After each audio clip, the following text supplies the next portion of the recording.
Hey, so today I'm going to talk a little bit about automatic transmission fluid and how often you should replace it.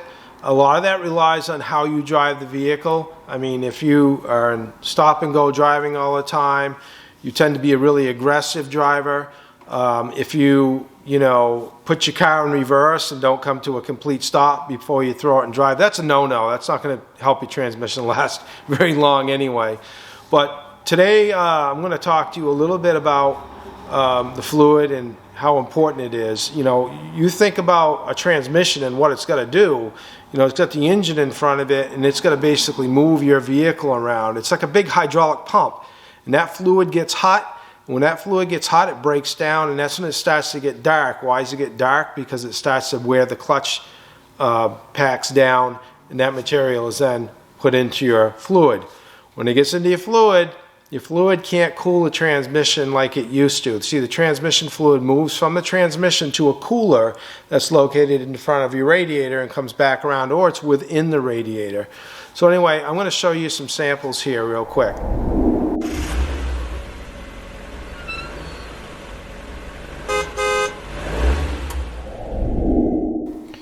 So here's two samples of fluid. This is brand new automatic transmission fluid. Today I'm replacing the fluid on a Honda. I took a sample out of this car, and this is what it looks like. So this is what the fluid should look like right here. Still kind of red. You can still see it's kind of red. That's a good time to change it. So mileage intervals are important. I personally think 30,000 miles, 40,000 miles, change the fluid then. It's your best bet for automatic transmission longevity.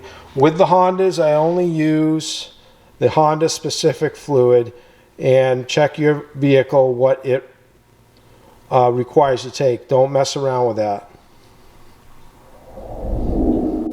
So I hope I've informed you a little bit better on when you should change your transmission fluid in your vehicle. I have seen through my career where vehicles were hooked up to flush machines, and it's important to know when and when not to do that.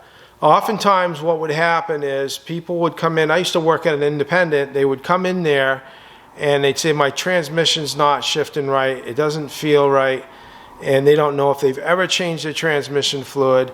So next thing you know, you change the transmission filter, you change the fluid, they hook it up to a flush machine, and next thing you know, put it all together, it won't move. Why is that? Okay, let's look at it this way. You got a really old filter, right? You take that old filter out, it's all plugged up, the fluid can't be pulled up through the sump like it should be. So you've got all this clean fluid in there, you got a fresh filter in there. All of a sudden, the pump has all this pressure that it didn't have before. Now all of a sudden the clutch packs are going, what? And they can't take it, and then the vehicle doesn't move, and then you're looking at a reman transmission.